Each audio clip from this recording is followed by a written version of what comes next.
All right. Hi, everyone. This is Shavi. I am part of the Alumni Club, helping to run events for the Bay Area. Together with me, I have Chander, who's also part of the club.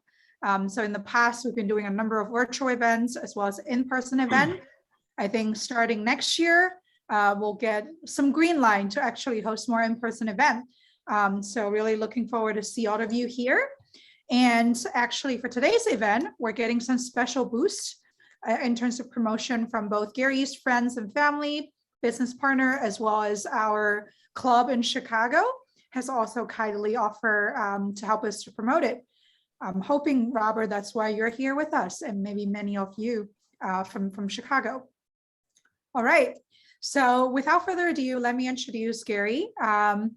And we'll go into a quick presentation from Gary and questions are welcome at the end of the presentation. So a lot of rooms for interaction and discussion. Now, without further ado, Gary is the CEO of Success Matters. He is also a proud Kellogg alumnus from the class of '86. He's a speaker, a startup investor, and a previous high-tech executive. He's a serial entrepreneur of 20 plus businesses. Wow. A business advisor, a #1 best-selling author of his recent book, The Power of Strategic Influence, 10 Success Factors of Highly Influential Leaders. Who doesn't want to be a highly influential leader? I want to learn the secret, right? So we're very lucky to have Gary with us today. So Gary has been recognized as a top presenter, motivating tens of thousands of entrepreneurs, professionals, and salespeople. Prior to his entrepreneurial run, Gary spends about 25 years as an executive in the corporate high-tech and commercial publishing space. He's known for his ability to turn around businesses and create dramatic revenue growth. He co-founded and developed a nationally known business networking company named Trustworthy. Sorry, yeah, Trustworthy, which had a mantra of professional relationship networking, a foundational concept in his books, and success factor that he will discuss with us today. Now, without further ado, let's welcome Gary, and can't wait to learn about the 10 success factors. Thanks so much and tell me one more time, is it Shive? Shivi, yeah. Shivi, thank you so much, Shivi. So it's been a pleasure to get to know some of my new Kellogg friends, and especially from the Bay Area where I lived for 20 years. So great to be with you all here today. So I'm going to go ahead.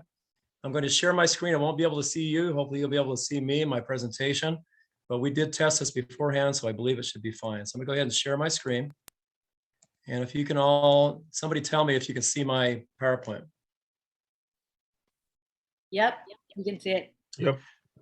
Okay, well, I'm proudly displaying Northwestern Kellogg because I'm from the class of 1986. So don't hold that against me, but I'm not ancient yet. And I remember my days well in Chicago and living in Evanston. It was a great experience.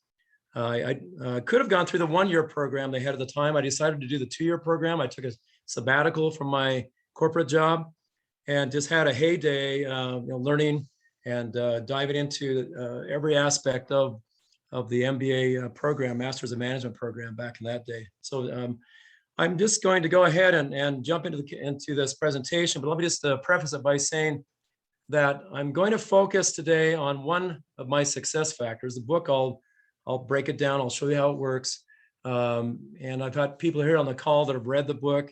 And so, we get into the question and answering period. I might even ask them to share their experience with it. But the book has 10 success factors. I'm going to share one today. I mean, I am going to give it a kind of a general overview of what the book does in its entirety. And it was a great experience for me, and learning how to take concepts I've been teaching for 35 years and how to get it into the form of a book. Not an easy task, but COVID did help me do that. So I'm grateful for the opportunity I did do with that. So I'm going to go ahead and jump into the first slide. Rather than delay and talk about the background and me, I just want to jump right into the topic. Then I will slow things down a bit, give a general overview, talk about the book, and then I'll go right back into the topic matter. And then Shivi, I think that we're going to have people ask questions at the end, but they can certainly post their questions in the chat room, right? Yeah, definitely. Folks can, post your question in the chat room. I'll help moderate it. If you have something burning about a specific concept that Gary is covering, feel free to raise your hand and I'll help coordinate that and facilitate that as well. So we have about 45 minutes for the presentation. So we're going to kind of be going through this at lightning speed. And so if we do get going too fast, we need to slow it down, just let me know. I'm happy to do that. But I'm trying to cover as much as I can, but also the main topic. So really the topic of this conversation is about how to develop trust in a partnership. And so the big question, now let's ask everybody is, why discuss trust? I've had this discussion, by the way, with dozens of groups and audiences. And it's interesting the responses you get when you say, is trust important? Why is trust important? Why should we discuss it? So I'm just going to go ahead and just get into, I'm just going to move this bar at the top because I can't see really well. Okay, so in asking people what they think about trust, there's always the main response about, well, the reason I care about trust is because of the worry factor. Well, what do you mean by worry? Well, worry means I worry about the people I'm going to be discussing things with, or I'm going to get in partnership with. I worry that the people I deal with will do what they say they're going to do. I feel like I'm going to be responsible, I'm competent, I'm reliable, but I'm not sure that I have enough trust to say that the people I'm working with are. So there's this worry factor. And so everything we do in life, it seems like every day there's this worrisome attitude about what's going to happen. So I'll start off, you chain your bike to a fence and you head to class or to work, or it could be a motorbike. Or next of all is, and I'm trying to get my presentation to work. If any of you have ever had a surgery, and I've had 4 or 5, so I'm in my 60s, and so I've had my fair share. I think I'd like to stop doing my part. But, there's a lot of faith and a lot of trust that goes into having somebody actually operate on you, with you wanting to know, well, am I going to come out of this experience better than when I went in? Am I going to be improved? Is it going to help? And then what about the recovery? My goodness, is it worth going through all this? Well, that's just one aspect. This is an interesting picture because this is probably the ultimate test in trust, right? You've got a trapeze artist, 2 aerialists, a man who is up on this bar and he's holding a woman, balancing her with her back, and her total trust is in his arms and his strength and the balance. Well, I happen to know the woman that's in this picture. Her name is Cody Schreger Marr. She's from New York City. She was an aerialist. This picture in 2007. This is from a video, so it's not the highest quality, but 2007. And I think it was filmed in Spain when they were doing an act. She's high above the ground. I don't believe there's any net below her. And total trust between her and a guy named Mark Harding. And the reason I mentioned her name is because I know her. Number 2, because she is also an actress. And 3, because she's a voiceover actress. And if you listen to my book, which just was released in audiobook and Audible, she's the female voice character and Bill DeWeese is the male character voice, and she's phenomenal. So I recommend that you listen to her because she did a really great job for me. So then the fourth part, is that, we get into partnerships, we get into engaged relationships, and we have to rely on each other. And so we're going to be talking about what that means today and how it's important and how we can use it to our benefit. So back on this topic of worry. So how do you alleviate worry? Well, today our modern day trust method is contracts. Well, it kind of means we trust you, but we kind of don't. It means I'm trusting you enough to get into some arrangement, some deal, some partnership, something, but I still want things done in writing, and so do you. So we're going to trust each other enough to the extent that we know we have protection going into this, and we're going to sign the dotted line, and we know we have the ability to have recourse if there's a problem. Well, that's modern day, but let's go backward and talk about where this trust issue came from and how we used to deal with it anciently. Well, anciently we had oaths. So the oaths, even modern day, still exist. When a person takes political office, they have to take an oath and commit to the obligation and situation they're getting into. When someone becomes a citizen of a country, they have to take an oath. When you're in a court situation and you're a witness, you have to take an oath. And then, of course, the oath that we've all heard of is the Hippocratic oath that a doctor takes, and Hippocrates himself, who defined this anciently, that no person that is a doctor should ever harm someone else. And so you've heard about that, but that's the ancient, I guess, history of oath taking. And then we kind of moved forward a little bit, and people started to use a little, at the time was a modern concept, and that is shaking hands.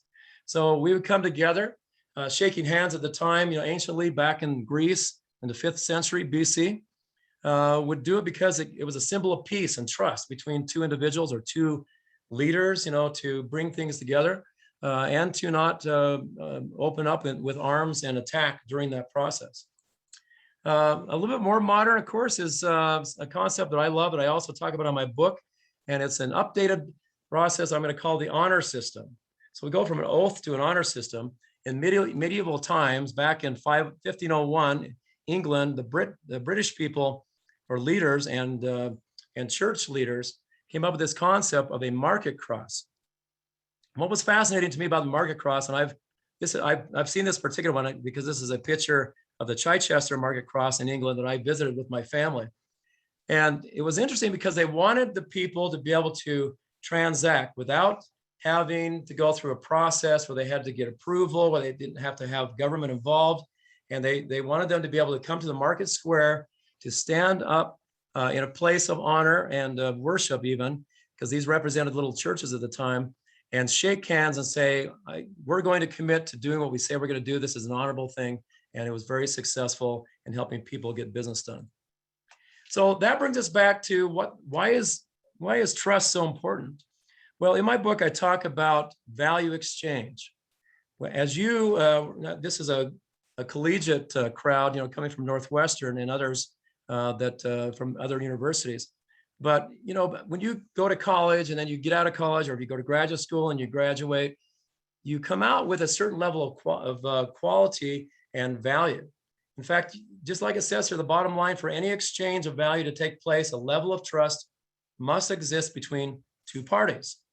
So coming out of a school, out of a situation where I'm certified or I've been graduated, I come out with a certain level of value. I have knowledge, I have experience, I have expertise. And so I'm going to trade that value for a job, or something else I want to buy, because people trust that I have value. So then let's continue on. That brings us back full circle to this worry factor in the modern day trust method, which is contracts today. So because we live in that kind of a world, when I wrote this book, I really wanted to focus in on what I've been teaching for 35 years. And that is, how do we have these special relationships, which are selectively chosen, to get into. So, and then how do you cultivate those connections so that you get to a point in time where you have a trusted level of partnership? And so how do you do that? Well, I'm going to give you a little glimpse into my book here for a second. We're going to watch a video. It takes about 1 minute, 20 seconds, and then we'll continue our conversation. But the idea and the question is here, what is trust about? Why are relationships important? And this theme that I'm going to show in this video should give you some at least starting point. Shavi, can you tell me if you can hear that? Imagine, if you will, you're a traveler on an old... Shavi, can you hear it okay? Yeah, we can hear you. Yeah. Okay, I just want to make sure I didn't go through the whole thing and nobody heard it, so I'll continue. I'm going to start it over. Imagine, if you will, you're a traveler on an old-fashioned sailing ship. Your voyage takes you across the wide ocean.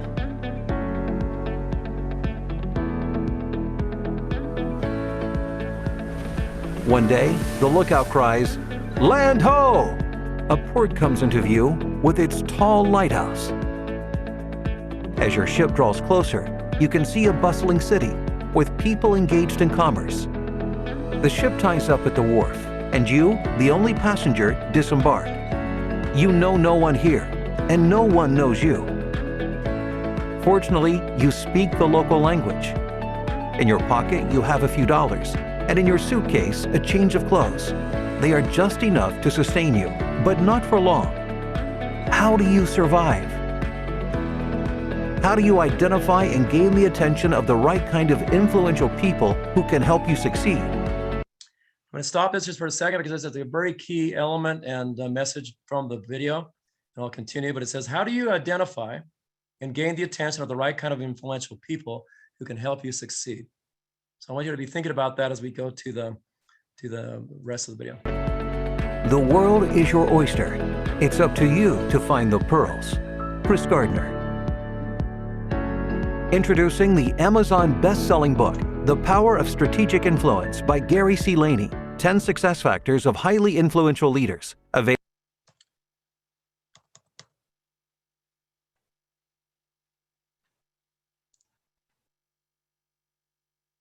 Okay, I got to move my bar. Excuse me, everyone, while I try to get my screen back on board here.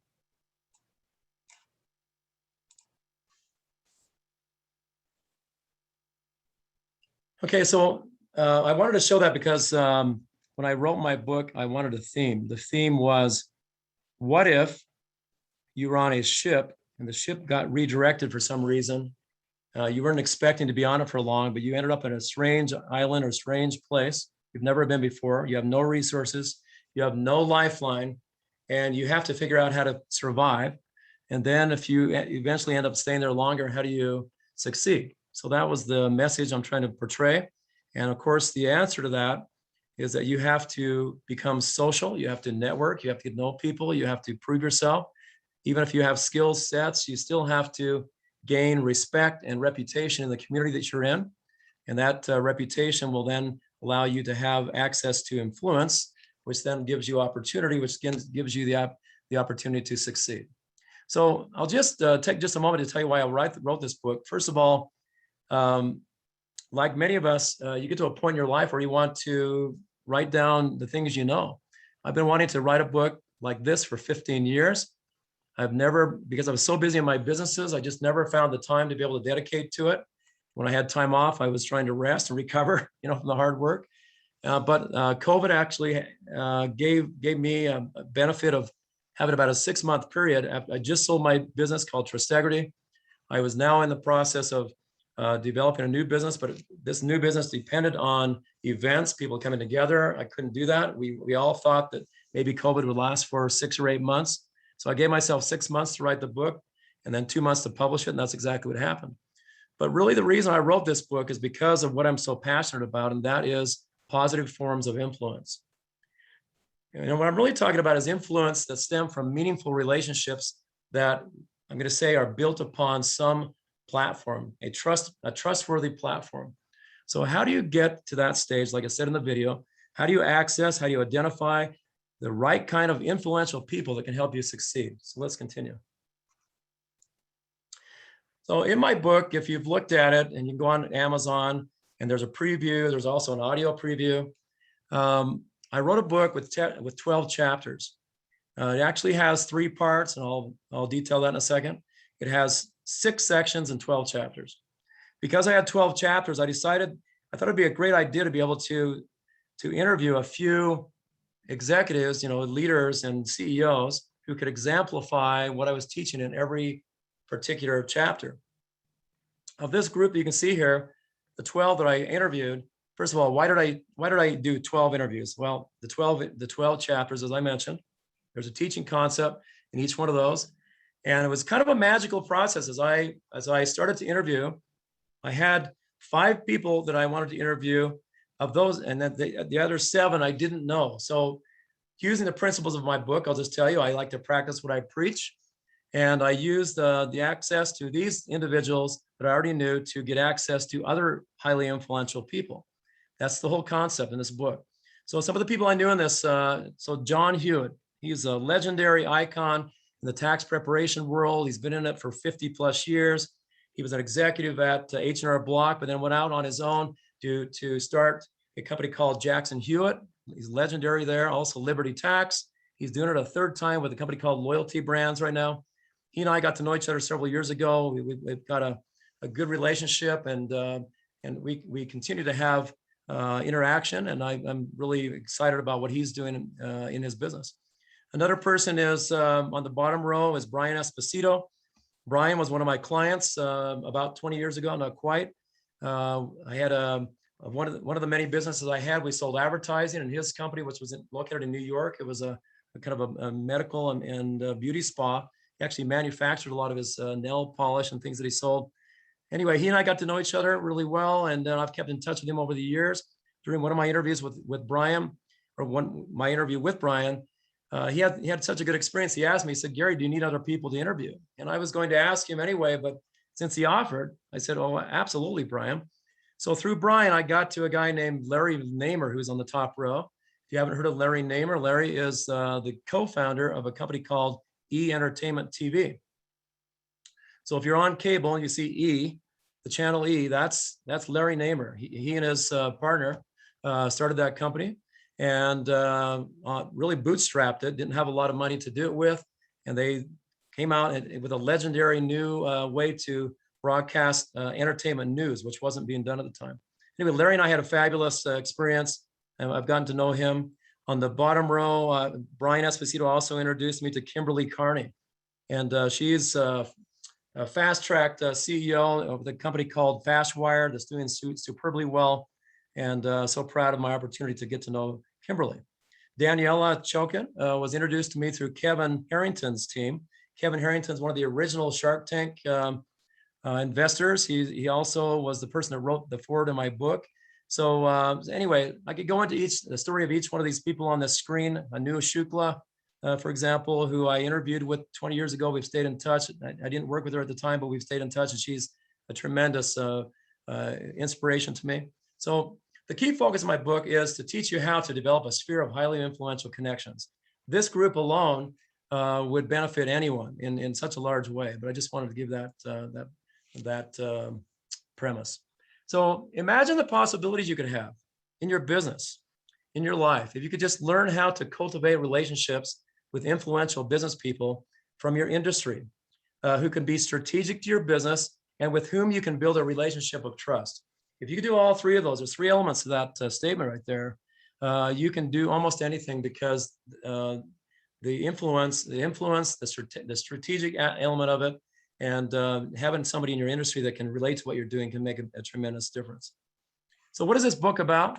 So I thought I would just start off by just testing my own basis of writing a book. So I wrote a book, I laid it out properly. I had a researcher, I had editing help, I had a person with graphics, so I had a team that did a great job for me, and I'm proud of all the work that we did.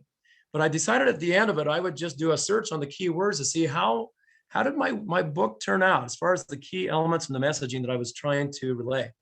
And I was pleased to find out that, of course, influence was a big part of my book, over 1,200 mentions of influence in my book.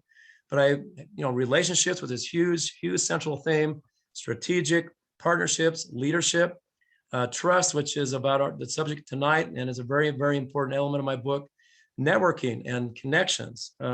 It's my life. It's what I do. I'm a business community builder.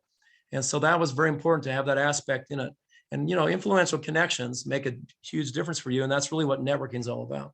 Honesty/integrity, giving back, which is a theme that at the end is my last chapter. How do you go about helping other people when you know that you've been helped along the way? And then finally, to make sure that you have what you need as you're reading the book are action items or tasks that'll help you at the end of each chapter have a summary, so you'll know what to do and how to take what you've learned, what you've read, and apply it to your life and your business. So just really quickly, I wanted to give you a quick book overview. The book is split into three parts. First one is a influence perspective. Second is influence development and execution. So the first part handles the first two chapters. Part two handles the next four chapters, or first four success factors. And part three then deals with the last six chapters, which is influence expansion and the end game, which I talk about at the end of the book, and that's giving back. And as you saw in the little video clip that I did, I'm really big on navigation and ships and ocean. I just love it. In my office, I have ship wheels and I have ships, and I used to own a house that was near the ocean. I regret having sold it. But the way this works, I'll just show you, and you can follow the arrows, but there's 6 spheres of influence. The first one being perspective. Perspective has 2 points of importance. This is a mental mindset that you take before you ever begin your journey. And that is to have a survival mindset and develop and maintain a networking focus. Those are the 2 things you need to have before you enter a new business, before you enter a new journey, because having a survival mindset means you're ready and willing and mentally capable, because you've already thought out all the costs, that no matter what life throws at you, you can handle it. And then knowing that having a networking focus means everywhere you go, you're going to meet people, you're going to be making connections. I recommend that highly. And also you should be sampling trust in every connection you have to see if there's any potential to have that special relationship we talked about. So then we go to accountability. That's the second sphere of influence. The third sphere is relationships. Fourth is leadership. Fifth is opportunity. And then we arrive safely at the top, if you've done all that, at strategic influence, which then has a down arrow that takes you to an opportunity that some people get, and that is to become the center of influence, or the icon, or the leader of an industry. And John Hewitt is one of those people that I mentioned before, who is the definite center of influence for the tax preparation industry. So you can look at those and you can see the success factors. I'm not going to go into all of them today because we're only going to focus on one, and that's number 4, form trusted partnerships. So just another way to look at this, I'm going to give you another angle on what you do to have this development happen for influence in your own personal life. So number 1, you have to envision it. There's the perspective thing I just mentioned.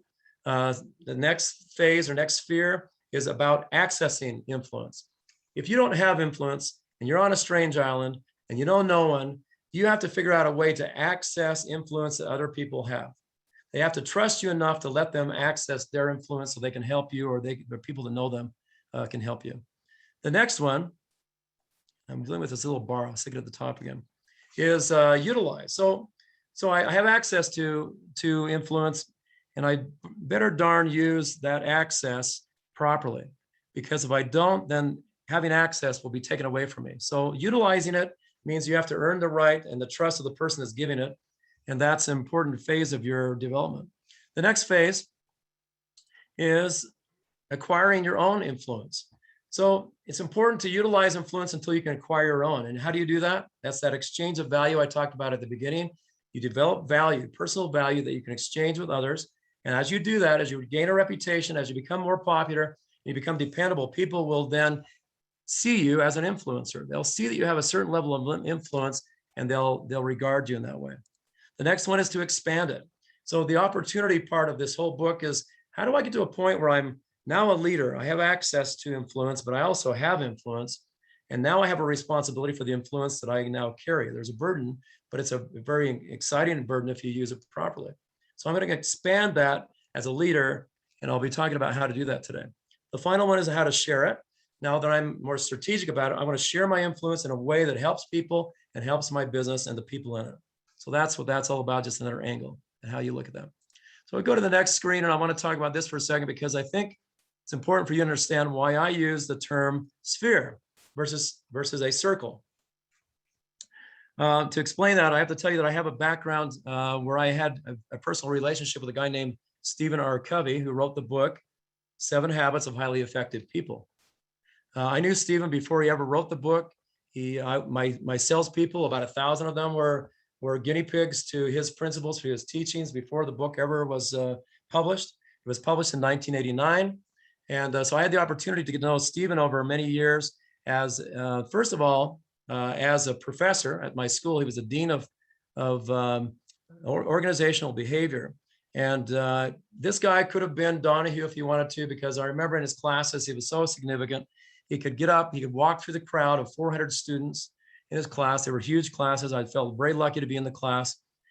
And he could relate eye to eye and connect with people in a very meaningful way. And he was very pensive, and he could construct this thought leadership through his teaching, which was really amazing. So I was very pleased to have that. But back to the point, Stephen taught in his book, Circle of Influence. What's a circle of influence? How do you master it? How do you develop it? And I've taught those principles from his book for 30 plus years. Well, during that period, 35 years actually, I have expanded upon the concepts and I've brought it to what I call a next generation phase of what influence development is. And that's why I put the word strategic in front of it, because it's critical that people know that just having influence is not good enough, because you want it to be long-term. So here's the definition of what I call a circle of influence. Nothing against Stephen Covey, because his principles are timeless. I'm going to add, I'm going to take us to a new level. The reason I think circle is of influence is limiting is because it's two-dimensional. It's limiting because you can only move, and travel within the confines of that flat circle. If you go up, you're out of the circle. If you go down, you're out of the circle. If you step over it, you're out of the circle. So there's really this relationship that we're talking about as it relates to it. It represents, in my terms, a transactional experience if you're not careful. Some people honor it. They're able to stay with it. And even in a two-dimensional, I guess, confined situation, they're able to do something with it. But I think it's short-term thinking. And so that's why I came up with the term and decided to use sphere instead of circle. So let's take a look at a sphere. So here's the same group of people in this what was circle of influence, now in a sphere of influence. And what's really interesting about that is a sphere is now three-dimensional. It has volume. It occupies space, just like we do. I mean, it's all encompassing. You look at it as if your relationship surrounds you versus just you're stepping into it for a certain reason and you're stepping out. So as it relates to relationships, this is multidimensional. And I'll just mention that as humans, we are three-dimensional. Our world is three-dimensional. So the big question I ask is, why in the world, in business, would you want, when you're relating to relationships, would you ever want to enter into a two-dimensional, short-term transactional relationship? And I state that because that is the experience I have seen with people that get into business or whatever. They look at it as a transaction. This is a good deal for me right now. And there's no strategic purpose or long-term focus. So that's just another way to look at what I'm talking about today. Let me just continue. So developing your personal sphere or network. In the book, I talk about 3 different elements. I'll just mention them. The first one is personal. Everybody is familiar with this because if you go to, we all went to Northwestern, a lot of us did. And so now you have alumni that you keep in touch with, or professors or people you work with. So on a personal level, your network is your clubs you join, the alumni associations, the professional networking, churches, nonprofits, etc. The second element is operational. This is your business. And we're crossing over because there's going to be a center area here where it dissects. But operational is your business. It means your employees, your coworkers, partnerships, vendors, affiliates. You have to learn how to use the constructs of that network to get the most out of it and be successful. And again, the strategic element would make that more useful. And so the top end, the strategic, means as a leader, I can step outside of my company and look for other leaders, other centers of influence, decision makers that I can align myself with to better improve and expand my business. So those are the 3 elements. I won't go into a lot of detail. I just want to tell you there's a whole chapter that talks about that. On a strategic level, when you talk about assessing your influence and looking at people that you want to connect with, it's very important that you know, when I said at the beginning, that you have to be selective. Being selective is critical to your success because it allows you to pick and choose who's going to be in that very tight, reserved sphere, not circle. Did I just say circle? Sorry about that. Right, in that very integrated sphere of influence.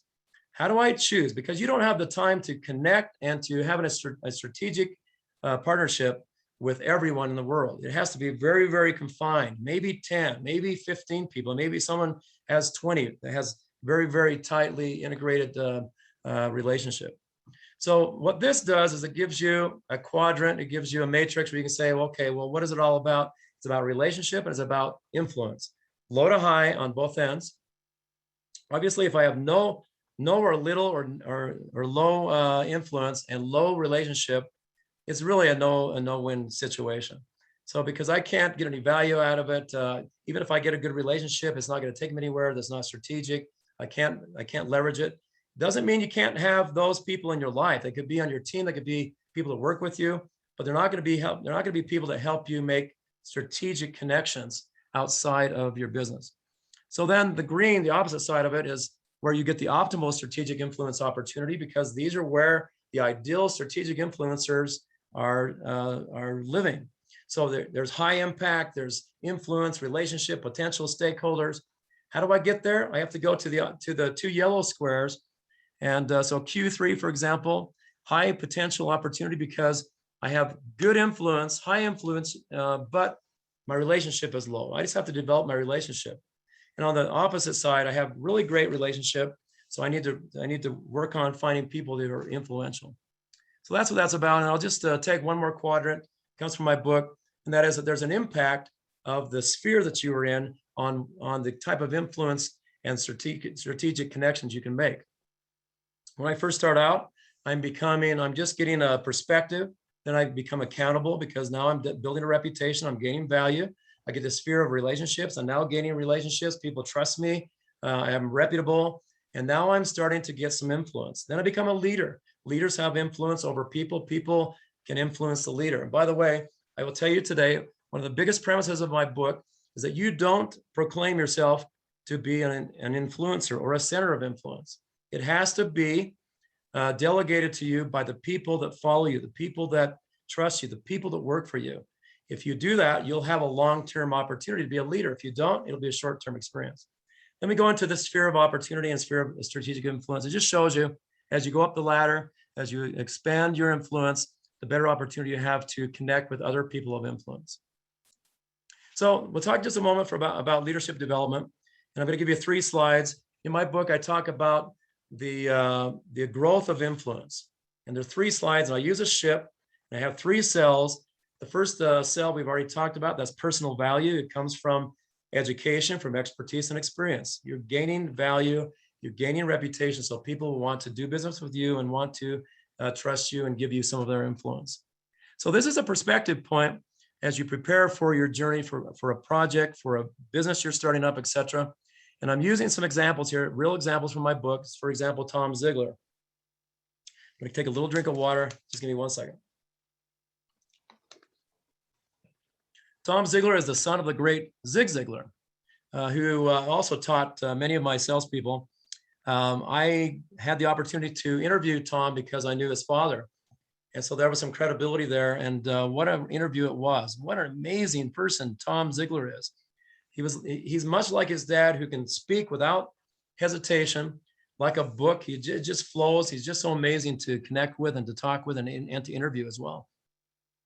But the reason I use him on this preparatory stage, 3 points I'm going to give you for this influence development, is because Tom is a huge believer and example of self-development, of continued self-development. Even though he's been the CEO of Ziglar Inc.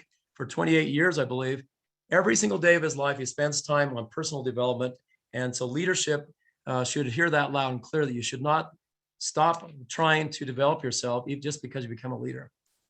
The next one is, I sure wish I didn't have this darn thing in the way. I don't know how to get rid of it. I'll just keep moving it. Do you guys see that bar from, it says it's a Zoom bar. I can't get rid of it. Okay, well, I'll continue.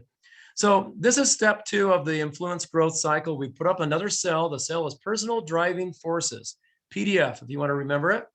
And the second cell happens to have 7 of the driving forces that Gary Laney uses on a daily basis to help me to succeed and to continue and acquire the success I'm looking for in every situation. I'm not perfect at it, but these are the things that motivate me, that give me purpose. So recognition, I like recognition because it helps me know that I'm on the right path. Family is a huge motivator for me because I love to help my family. And I know that if I'm successful, I can take care of my family in a good way. Career goals, passion, thrill of winning, retirement, and wealth. Those are my 7. You as a person in this development of influence process have to come up with this set of motivating factors, these personal driving forces on your own. You can use mine if you want to borrow them, but you really need to customize it with your own. It could be 7, it could be 10, whatever you think it should be. I use 7 because I like it because there's 7 days of the week.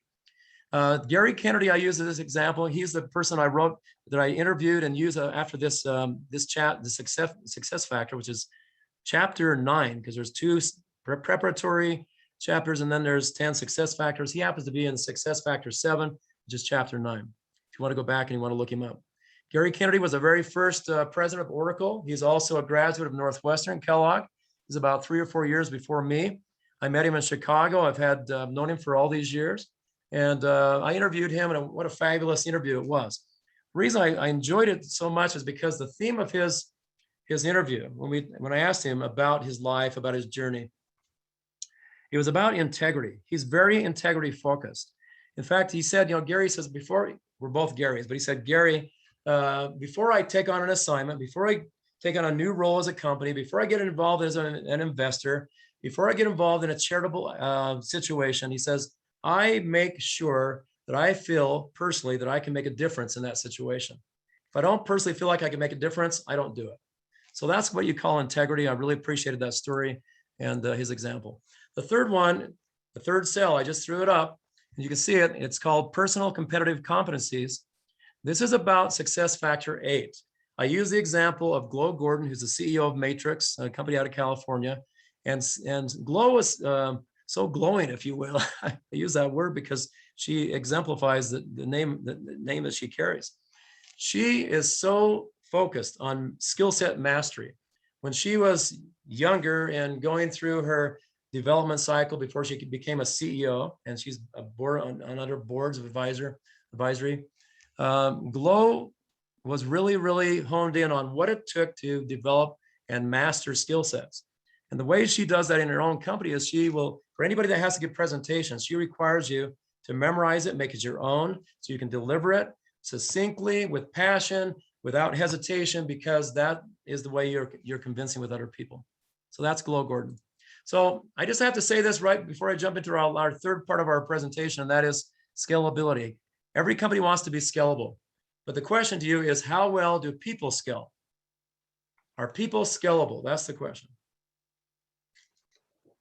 Well, I'm showing you a picture from the Addams family with Lurch, where they're trying to stretch him a little bit further. And I know every one of us every day gets stretched and stretched.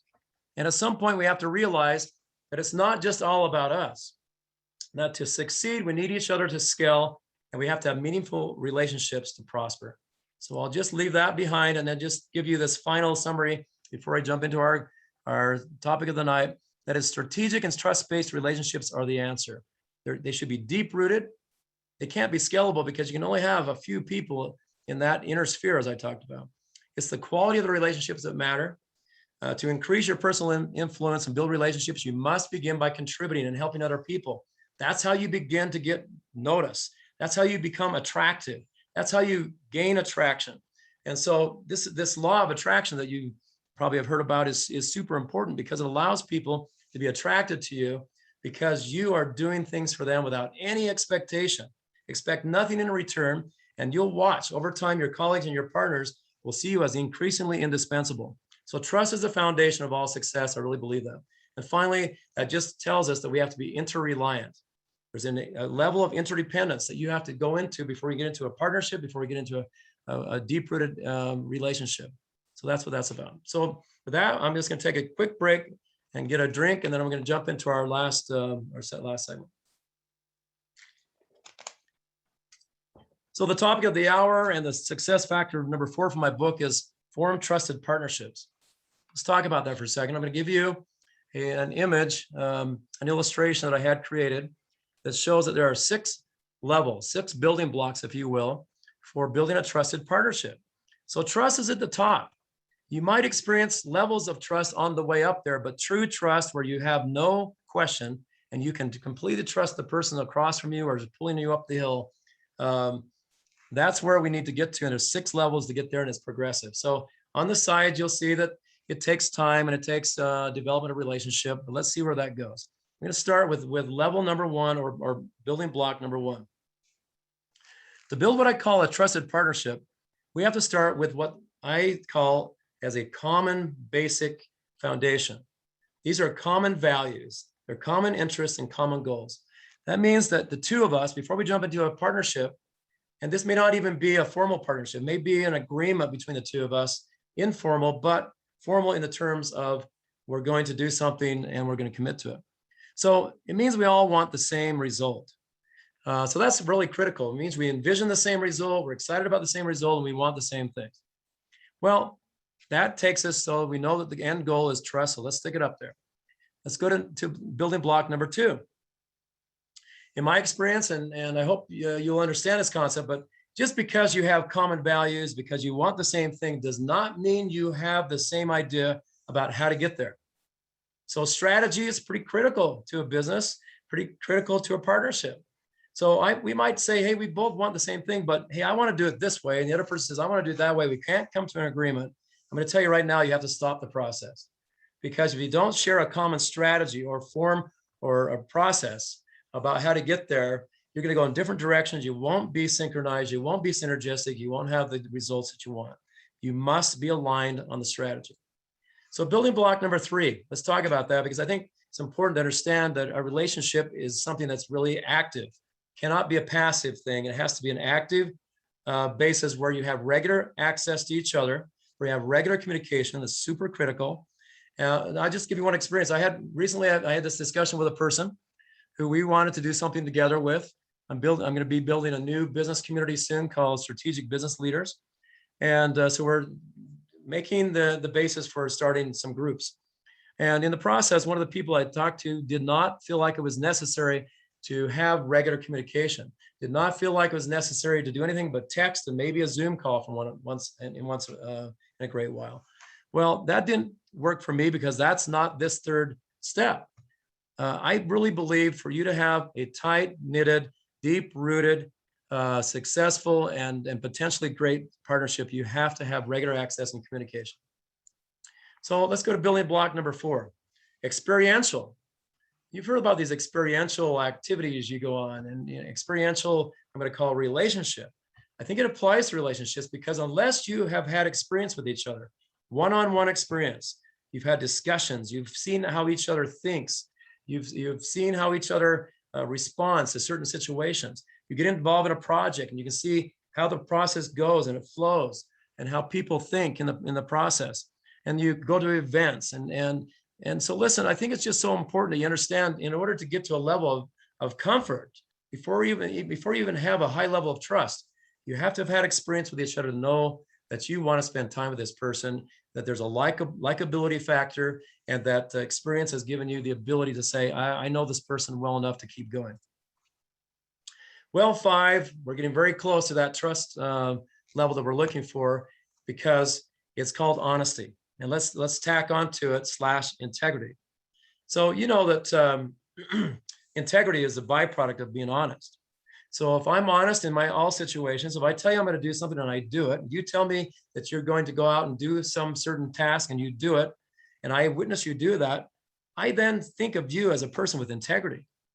Well, authenticity also comes into the picture, because that means I'm going to be open with you. Back to that openness. I need to be open, and I'm not going to hold things back. I'm going to be transparent. The more honest you can be, the more integrity you can have, the more authenticity you can create in the relationship, the more you're going to feel that there's an honest opportunity here to move forward. So that's number 5. And 6, which some people don't think about very often, but I'm going to lay it out to you, because that matrix I showed you before, where they had the 4 quadrants, remember, to get to some place where you have access and you can identify and access highly influential people, you have to earn the right to have that. Well, if the people you're going to have strategic relationships with have at least some level of influence that's going to benefit you, then you can consider having a trusted partnership. If they have no influence, again, they can be involved in the process, but they're not going to help you get to that exponential level of success that you're looking for. So we're looking at this final stage to know, and you probably should figure this out before you get too involved in it. Is this person influential? Am I influential to the person I'm talking to? Can we both benefit each other? Is there a win-win opportunity? So there's the 6 building blocks, and that's is progressive, you can see, and it develops over time and through great relationships. So I'm going to finish our conversation today. I'm just checking time here, guys. I think we're okay. So I'm going to just hint and preview that there's an advanced level of influence strategy, and that is, how do you connect with centers of influence, not just people of influence, but those industry icons. is there an opportunity and how would I go about it and how would I do it? Well, I have 5 steps I teach in the book. So I recommend if you want to go to that next advanced level, you read the book and read how I tell you how to do that. I've done that many times, and it's super important if you want to become well-known in your industry. So I'll end this today by giving you a takeaway.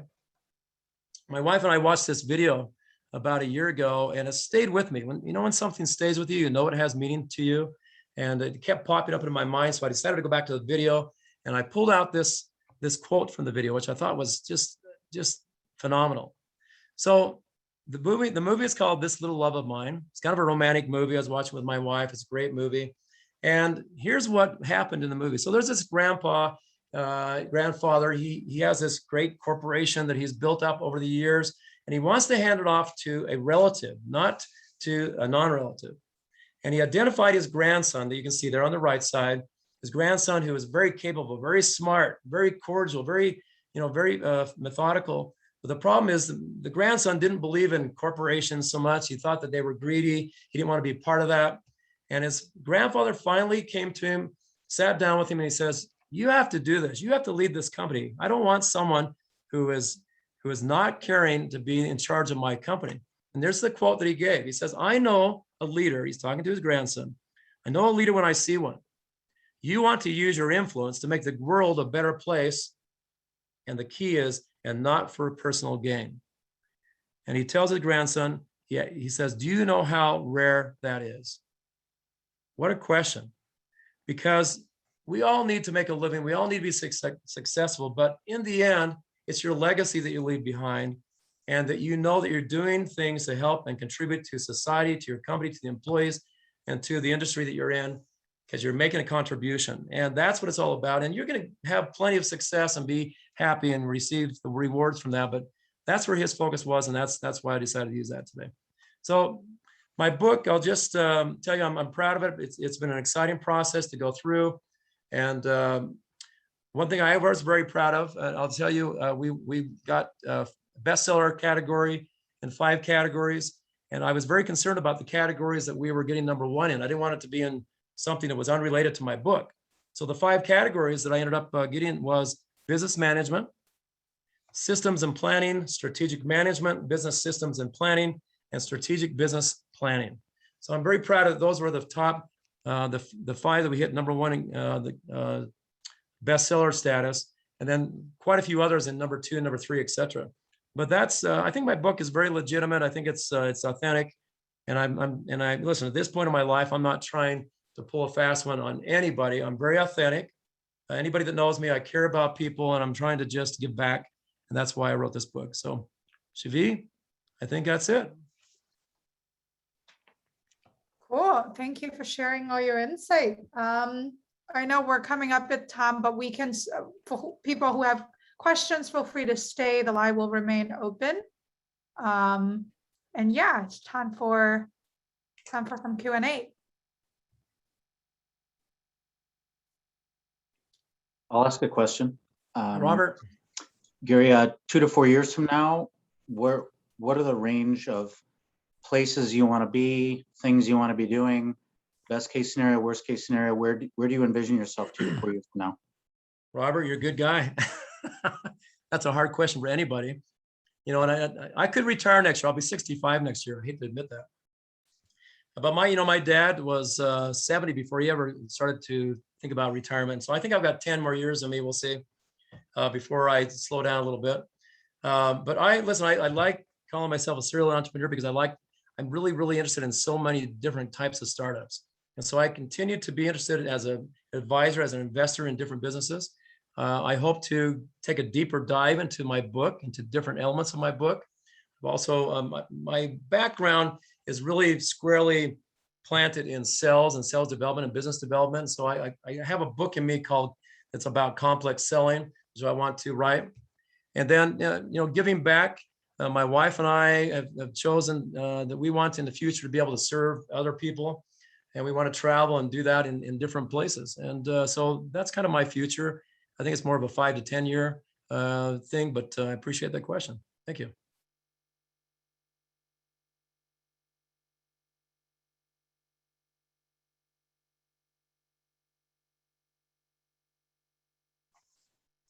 Anybody have any questions about the book? About writing a book? Anybody? I'm happy to answer any questions. If not, I think it's been a good hour. So.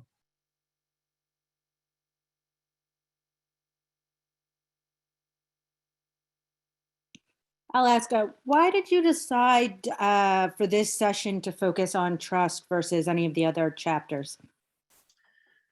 Well, I'll just tell you, because trust is a very meaningful thing to me. So I owned a company called Trustworthy, so that's the combination of trust plus integrity. And it's just if I ever have a choice, it's going to be something about trust. I just love trust.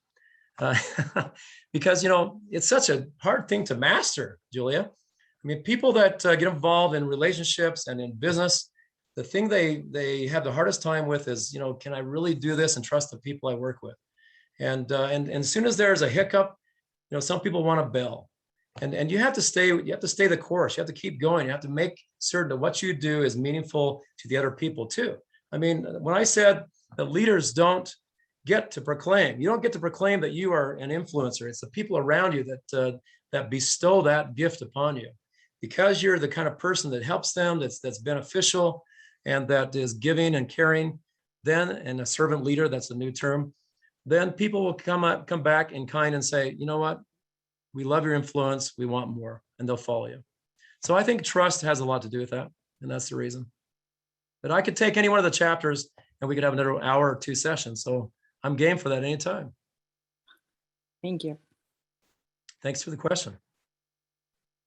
I have two questions. My name is Amario Abreu, and I'm currently in a business partnership with a great couple. I love them. It's been great. But Hi, Amario. Thank you.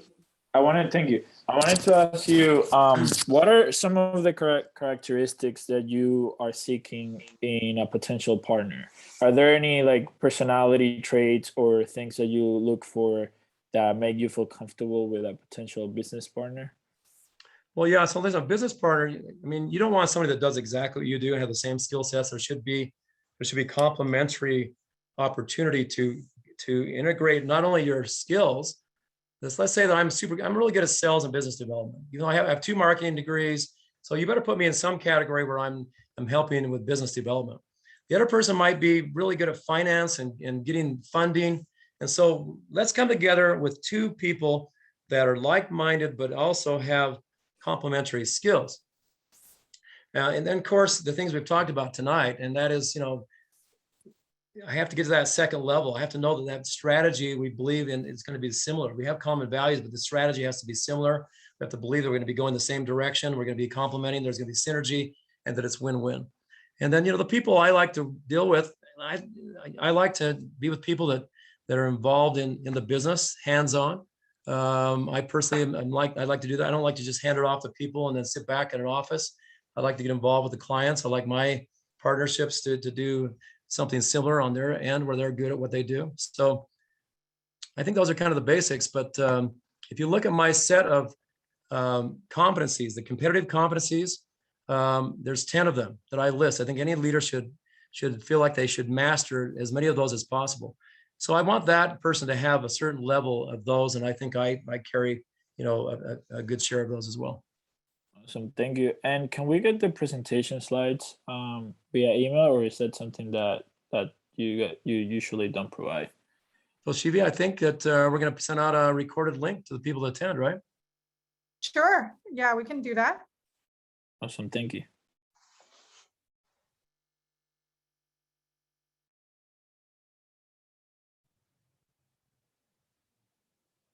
Well, I'll ask a question for you all. So have any of you ever had a partnership that you got involved in and didn't go well?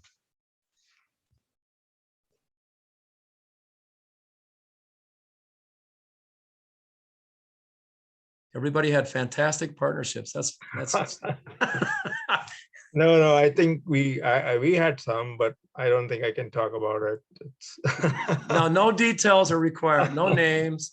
I could give you names, you know, and I mean, trust is critical. I Yeah. thought about trust, but it wasn't. Eventually, it turned out it wasn't there, right? So, but something we can talk in private, but not openly. Okay. Well, Chandler, thank you. That's big of you. I appreciate that. Anybody else? Gary. Yes, Emilio. Yes, I recognize your Hi, voice. how are you? Good, thank you. Good to see you. I enjoyed the presentation. It was absolutely fantastic. Thank you. I was going to make a comment as well, but before that, but then you just asked the question: have you ever had a partnership that didn't go well? But and it's ironic that that the topic of today is trust, because having been in business for quite a number of years myself, that is one of the things that you really look for.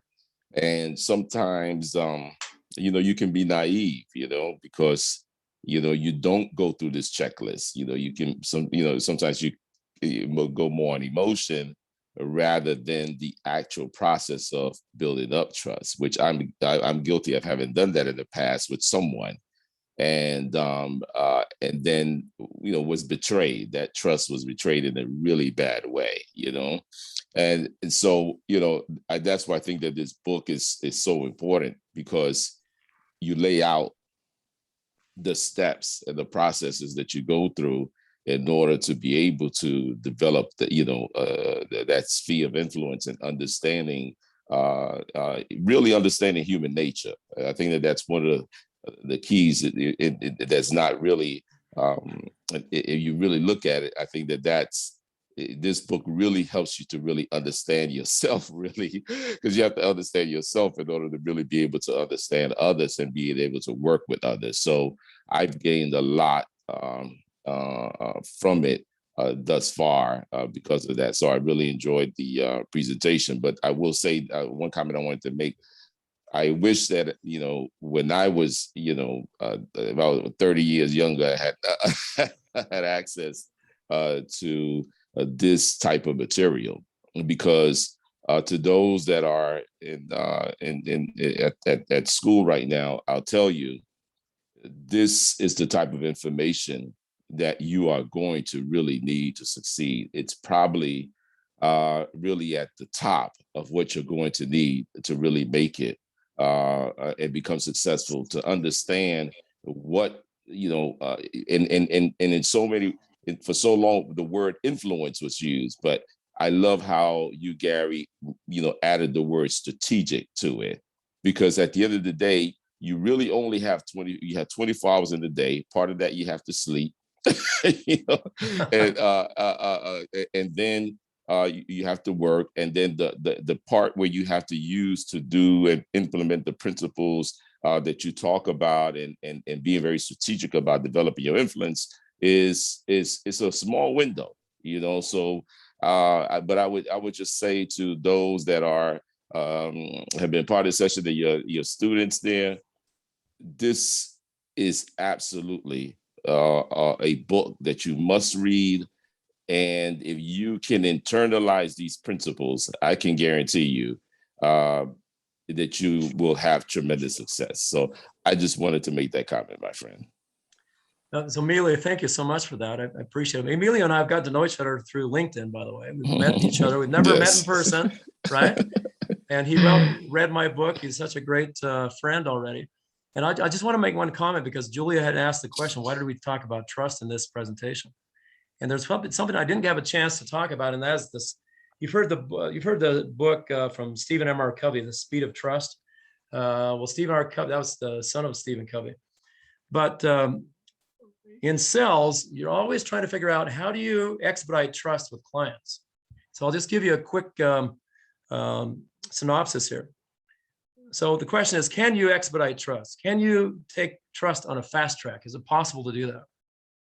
Most people say no, because, and I've even said that in my presentation, that, these deep-rooted relationships are how you get to these high level and strategic partnerships. But I'm going to tell you, there are situations where you can connect with another person and you can become tightly integrated in a much faster period of time. So out of the 2,000 sales support people that I've managed, the very best of the best were those that could go into a situation with a potential client, and they would turn off their selling ears and their selling voices, and they would just listen.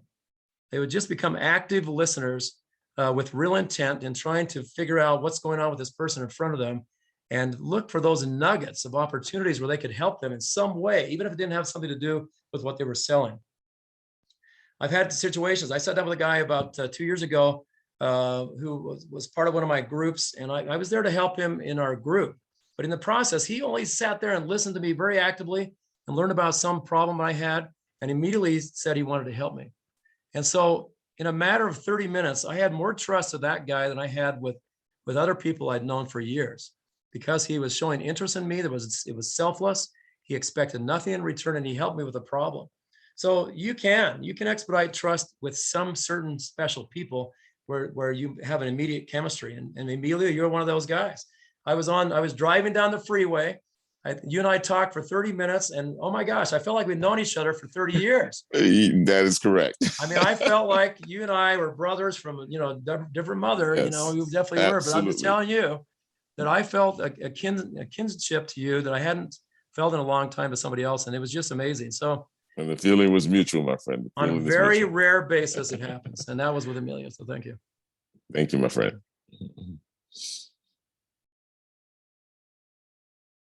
Michael Barris, you're being very quiet. Are you there? May I ask a question? Oh, sure. Who is that? This is Daryl Ellis, Northwestern Kellogg, class of 74. Thanks, Daryl. Nice to meet you. Thank you. My pleasure. Thank you for an enlightening discussion and presentation. Curious what your experience is with the principles that you describe and the methods across different cultures. Well, that's a great question, because I've had people so I have the fortunate statement to tell you that I lived in a different culture when I was young. So I lived in Spain when I was in my 20s, and I stopped speaking English for 2 years. I mean, I literally didn't speak English for 18 months while I was there. And because I first got comfortable with the language, but then I stopped speaking English, and I became very familiar with the culture. I lived with the families, with Spanish people, and I really felt like I became a Spanish citizen for 2 years. At the end of it, my father and my mother came and picked me up. I was in my 20s, and they came to me, and we were getting on a bus going on this tour. And the guy in front of me was Spaniard, had heard me speaking to somebody else in Spanish, and he reached back and he said, "Where are you from?" I said, "Well, what do you mean?" He said, "Where are you from in Spain?" And my dad asked me, he said, "Well, what did that guy ask you?" He said, "You want to know where I was from in Spain?" He said, "Really?" So my accent was that good that I could relate, and people thought I was Spanish. Well, I think my principles relate very, very well, Daryl, because they're not cultural based. They're really, I think they're principles that are lifetime lasting. I mean, Stephen Covey, the principles I taught of his for 35 years, it didn't matter what culture I went to, they were timeless, they were workable, they were functional. And people and relationships, you still, even though you have a different culture and people make relationships differently, you still have to trust that person. And different cultures, by the way, I mean, you go to Europe and people kiss you everywhere, and they don't do that here in the US. And it took me a while to get used to that. And so relationships happen very quickly there because people just have kind of this immediate attraction and ability to like and trust people. But I think my principles do well. I've got readers from India, from Africa, from the UK. So I've got kind of readers from all over the world that I've already heard back from. And so far, I think it's valid anywhere.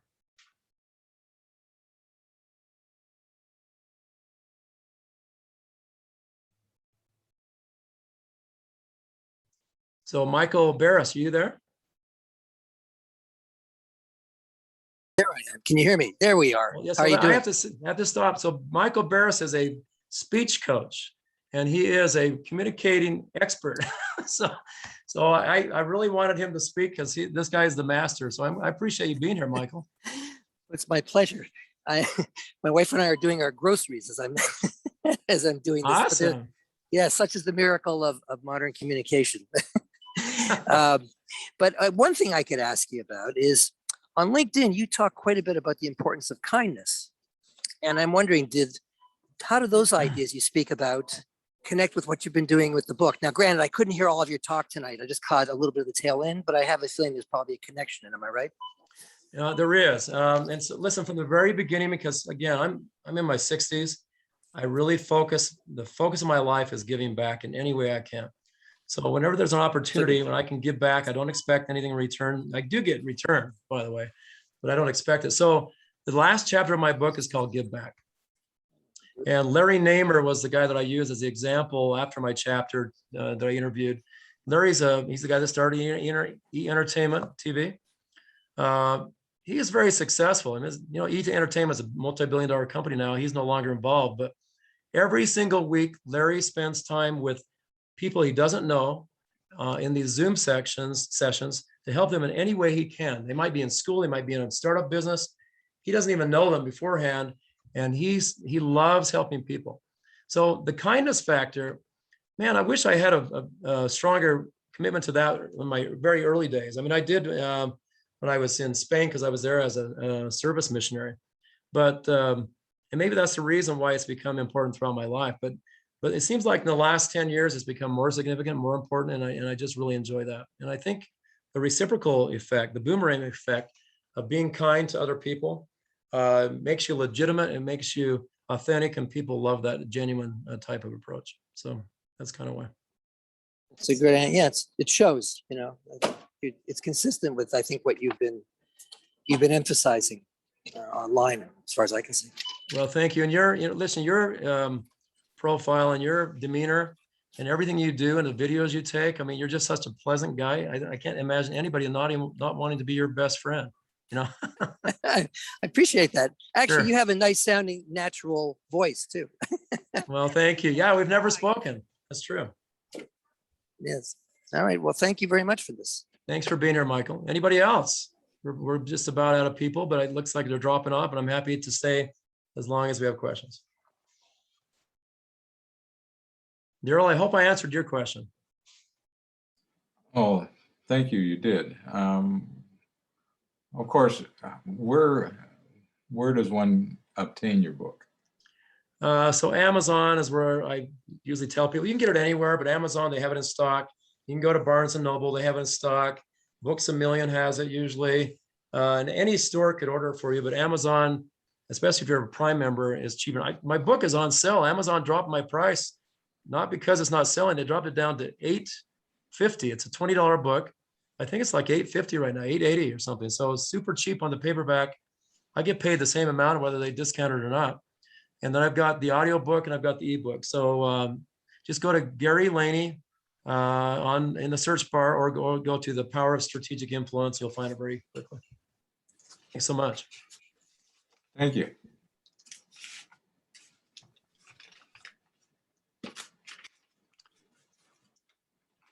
Shivi, are you still there, or are we on our own? We may have lost our host, but she only expected to be here for an hour or so. So Misha, Sheldon, or Lee, any of you, or Lee, I already know you from you, Daryl. So either Sheldon or Misha, do you have any questions?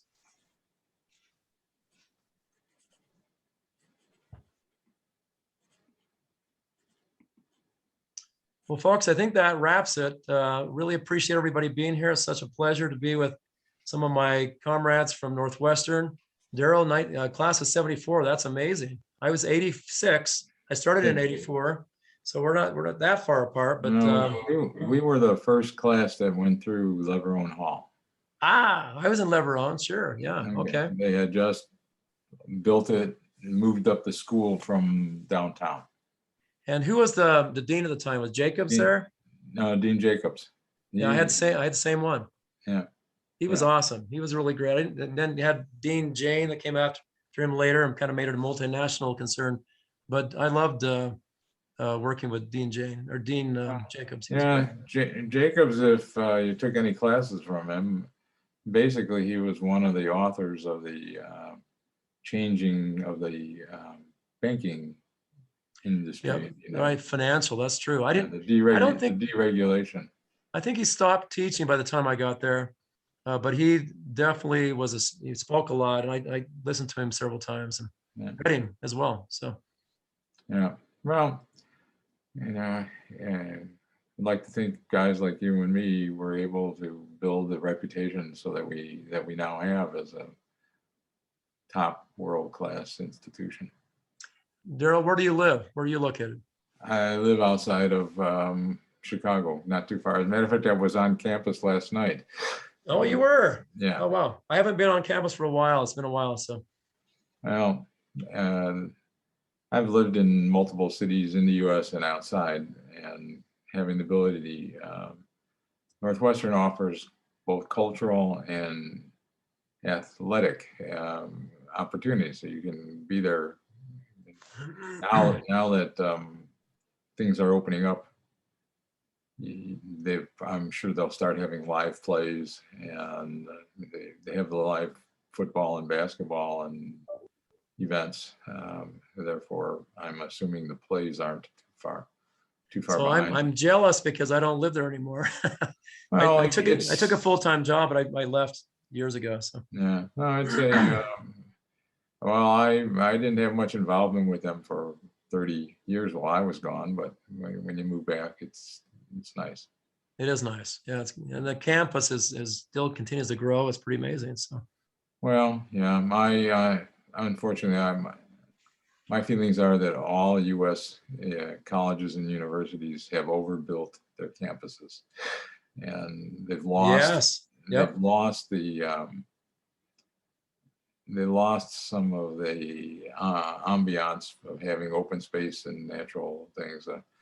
We Yeah. went this past Saturday to Madison to watch the Northwestern Wisconsin football game, and I went to Wisconsin undergraduate, and So who did you root for? I root for Northwestern. Oh, you did? Okay. Okay. When I went to Wisconsin, they were a doormat. They hadn't been a major power in any sports. And over the last 20 years, they've become a powerhouse. Really? But they've become arrogant. Oh, okay. Okay. And so and Northwestern stays in touch with me. Wisconsin doesn't. So why not root for someplace? But Sure. Madison, the university, has been in a 50-year construction cycle. I mean, I don't know that they're going to have any vacant land there anymore. They've built all the way out to what used to be lot 60. To get to lot 60, it was a long walk, long bus ride on a campus bus. Now they're continuous building all the way to lot 60. Well, you're right. I mean, the open space was the quaint, Yeah. I remember Northwestern, those big open grass fields and things. So Yeah, I mean, the Deering Meadow is just an old Deering library. From Leverone, you could walk underground to Deering Library and study, but the new Norris Center Library just doesn't have anything that, other than a lot of information, it doesn't have anything to want you to go there. Okay. But and last night I saw Morton Shapiro. He came by to say goodbye when we were leaving. So it's nice to go on campus. My daughter graduated from there. It must be about 9 years ago, 8-9 years ago, and I'm hoping that she keeps thinking about wanting to go to Kellogg. She had her a good friend went to I guess is the night program considered the executive MBA program, whatever. Yeah, I think so. Went for 1 year there and my daughter made more friends through her friends at Kellogg than this lady did. So it was I think if she could get a leave of absence from her company or get them to pay for it, it would make her a lot more comfortable. We'll see what happens. Well, Daryl, pleasure to be with you. I think we're wrapping up here. Okay, so many thanks to you. And thank you. Are you still in the Bay Area? No, I moved to Utah about a year and a half ago. We bought a house here 2 years ago, and we finally outside of Salt Lake? South of Salt Lake, up in the mountains. Yeah. Okay, because I lived in Salt Lake for a little while. So I live in a little place called Alpine. So it's way up in the mountain. It's south of there against the mountain. I actually commuted from Park City to Did you? To Yeah. Salt Lake City every day. Yeah. Oh, Park City is, well, it's growing like crazy. There's no Yeah. space there anymore, and everything's way overpriced now, but. Absolutely. All right. Have a good evening. And Okay, thank you. sir. Thank you. Thanks, everyone. Have a good night.